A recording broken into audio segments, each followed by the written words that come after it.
I thank you very much. Bonjour mes amis, hi guys. I just wanted to do a little off-the-cuff spontaneous video about these three watches here. Why do I have them together? You might follow the channel of John P from delraywatch.com. John P has a great channel and gives great insight from a dealer's perspective about the watch world. These three, any idea why they would be together? They are the three most traded in watches at the Delray Watch. And I would venture to guess that in general, not just in America, but in the world, they would be in the top 5 of the most traded in watches, which means watches that people want to sell back to a dealer to trade up or just trade out of. So it would be interesting because I have them. I have the top 3 watches here actually. The next one on the list would be the current Submariner, and after that you have the Tudor GMT Pepsi, which I don't have. So I thought it would be interesting to give some thoughts about why I think people would want to trade in those watches, why I think it might be a mistake. You know, it's a big word, mistake. We all have our different journey, different reasons to buy watches, sell them. And indeed, some people want to trade up. So let's look at them one by one. I think those two, the Speedmaster Professional in particular, but also the Explorer, they really are what you could call foundation watches in a collection, lifetime watches. And while I could understand that some people find the Explorer a bit too plain, which is the whole point of getting the Explorer, the Speedmaster, it is the Omega's Submariner really, in the sense that it's the foundation of one of the foundations of the brand, and a watch that has never changed from the get-go. Well, once they had settled on this version, apart from a couple of refinements, it looked exactly like it looked some 50 years ago. And it's a watch that you gotta have in your collection, and you can never be caught off guard wearing wherever you go. Doesn't matter what the next guy has on the wrist. This is always going to be cool, especially the Hesalite version, which has such charm. I find it so smooth because the bracelet right now is just from Omega. It's just absolutely fabulous. And it really draws you into the whole mythology of the space exploration, especially because it comes with a beautiful box and with booklets and everything. I find it really comfortable on the wrist. It's one of those watches I never want to take off when I have them. So why would some people want to trade out of it? Because there's not really a trade up from it. Yeah, you could trade up to a Daytona, which some people consider to be a better watch. Certainly a better movement, and it wears better. But it's a very different watch all the same, and doesn't have the same legend behind it. It has a different one, obviously. But the Omega Speedmaster, really, the professional version, really stands on its own. Now, you could trade towards a more expensive version of it. I don't mean the gold version, but one with the crystal on the back as well, or one of the limited editions. I think I've always loved to have just this one. To me, that's the one to have. But for example, the Tintin would be a great one to have, or if you just love the orange, maybe the Ultraman. And it would be very difficult for me if I got one of those. I'd love to have the Tintin because I'm Belgian. It's a Belgian cartoon. It would be very difficult still for me to sell this one, especially because I have my birthday on the warranty card. It's one of the watches that you get very attached to. Now, for practical reasons, I understand why people would want to sell it. It's a bit big. It's 42 millimeters.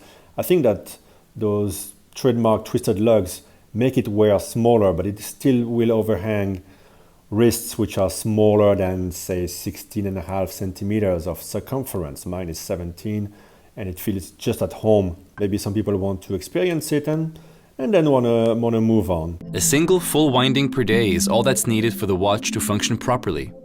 To wind the watch, turn the crown forward until it stops. So let me know in the comments if you see other reasons why. Maybe some people feel that it doesn't have enough colors, there's not this or not that. I'm afraid many people will miss the watch. Many people will trade out and realize that they miss it. It's easy, in this hobby of ours to want to shuffle, reshuffle the collection, move on, try different things. But I think you have to keep your foundations straight, and once in a while wear the watch, even if you have a big rotation. Once in a while, just wear your Speedmaster for a few days and rekindle with it. To me, every time I look at it, it's the same impression that I had the first time I got it. Although it is fairly monochromatic, there's still a sheen to the faded dial. It's more gray in colors than black. And I love the legibility of it. I love to look at it at night as well. I like the lume. To me, it's a watch I could never sell. And it's my definite chronograph. I have a couple more, but that's the one that trumps the other one. Like Zenith, for example, I prefer to keep my Speedmaster.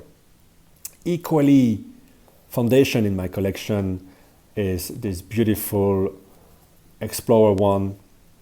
Well, it's the Explorer. There's no number behind. And this is the current version, so the 369 R loomed is the watch that wears the best for me. For my 17 centimeter wrist, it's just the very best. Perfect look on the wrist. I love how the curves fit my wrist, and I love having the easy link. I use it all the time, every time I wear the watch, and it's just perfect. We're closed when I'm inside in the air conditioning, and I open it at night or outside, and it works perfectly in both settings for me. I love the clasp. Everything about it is just, to me, perfection. The legibility. If I have to have only one watch, it would be either my Sea Dweller 4000 or this one. I love to have a date and some functions on the watch. But this is the definition of a watch. From this, you just add stuff that most of the time you don't need. And that's what maybe people don't realize when they decide to sell it, because they might find it too plain. They don't realize that this is what a watch is. The rest is just stuff most of the time you're not gonna need, except for a date maybe. But you can always look it up on your phone in the morning and write it in the palm of your hand if you need to have to look at it during the day, because I do use the date a lot on my watches. It's just an easy reference to have it there. But nevertheless, this watch here, I love it. So does it wear too big for some people? I don't think so. It has a bit of a cushion shape, so it's a modern case, so it will wear more like a 40, even 41 millimeter type of watch. So maybe people with small wrist will find it too big. We'll find the other one, the vintage one, more, well, vintage looking. The DNA is there. Obviously, it's another watch that hasn't changed since the beginning. A man from 50 years ago who had an Explorer, if he saw this watch, would think it's the same watch and just think, it looks a bit cleaner. And so why would people trade it? I'm not quite sure. Maybe they're bored again with the hobby, you want to move on. Maybe they just, it was the first Rolex maybe they got because it's more affordable and they can't afford two. So when they get the, I don't know, Submariner or another model, maybe they drop this one. Or you could decide to go for the Datejust. This watch is very much related to the Datejust in many ways. It's more sporty version. Or some people might prefer the bigger Milgauss or the Air King. I prefer this one a lot more. You can look on my channel for a comparison of this and the Air King. Both are great, very different. The Air King is bigger, so it's not just an Explorer with a bunch of stuff thrown on the dial. It's different. It's the construction of the Milgauss, and the dial is larger. And very interesting as well. Loved my Air King. But if I had to keep one, yeah, this would be it. To me, perfect watch. So if you have it, I would say keep it, even if you get a fancier watch. If you can afford it. Yes, if you If there's something else that you want, sure, but I think this is a very definitive type of watch. Now, less definitive, more divisive, obviously because of the look, the polar dial, is this 16570, so the discontinued 40mm version of the Explorer II, which has been talked a lot on YouTube channels. I think Paul Pluta, Archie Luxury, really was the pioneer of it. Already 3 years ago, he had it in his collection and praised it, rightfully so. And I got mine at that moment, and it has gained some 10% probably in value. This is one of the sort of later versions, not the latest one. It doesn't have the upgraded movement or the Rolex on the rehaut. But this one has the no-holes case and solid end links. Great watch. And the attraction is huge. You have a great complication. You have the GMT Master 2 movement, but we don't have the rotating bezel. Here instead you have that great silver on silver look. And it's more sleek, much better to wear at the office, and more under the radar. Obviously the polar dial is quite a looker, but it looks great if you wear it with a white shirt. Fantastic with jeans and t-shirt as well. It's a perfect one watch for someone who wants to have it all. Has the date, has one of the most useful complications with the GMT. Oh, the GMTN the GMTN is hiding there. Actually, it's an interesting look when the GMT hand is hidden. You just see the triangle, but you don't see the pop of red. By the end of this video, you'll be seeing it. And it's a great neo-vintage, I would say. It's getting there to the vintage. People buy it because it has all these functions. It has the great size, the great case that we know and love. The next version is much bigger, and most people cannot wear it at 42mm with a big case. Still a great watch, but this one looks much prettier, especially the white face. The black one is okay in 42mm, but the white face I think is a borderline ugly. This one is really beautiful. I see many people, many women actually in Hong Kong wearing this watch. And yeah, great value, still underappreciated.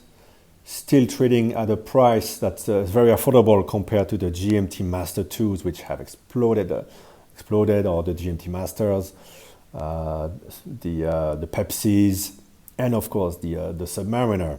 Beauty is in the eye of the beholder. Some people will find it beautiful. Sometimes I find it beautiful, amazing. Sometimes I feel a bit bored of it. I'm looking at the Pepsis. I'm thinking, hey, maybe I should get a vintage Pepsi, or what would I do if I was to get the new Pepsi, the modern one, which I think ticks all the boxes. Love the Jubilee, love the functions, the usability, the water resistance. Perfect everyday watch. If I was to get that one, yes, maybe I would trade this in. And this is maybe why some people trade it in. This could be a stepping stone towards something else, towards another vintage piece, or towards a modern GMT, or towards a vintage GMT. So I could see why this one would be traded, especially also because it has gained value. Maybe some people just want to make a quick turnaround, make $1,000 or a few $100s. So it's more understandable. So let me know in the comments if you have some of these watches, if you have traded them out. Let me know if I didn't think of some of the reasons. It's true that I have accumulated quite a few watches, and as I said, not everyone wants to have many watches, or not everyone wants to keep so much money into watches. So you could use these as a stepping stone towards something else, a Daytona, maybe a Submariner, or a Pepsi, or something completely different. You might get tired of the steel sports altogether. So there you go. If this was of any interest to you, like the video, it would really help. And as always, let me know if you have any questions, any comments, and you can write me in a more personal fashion to my email. It's upticwr@gmail.com. Thanks for staying with me, and I'll speak to you very soon. Bye-bye, guys.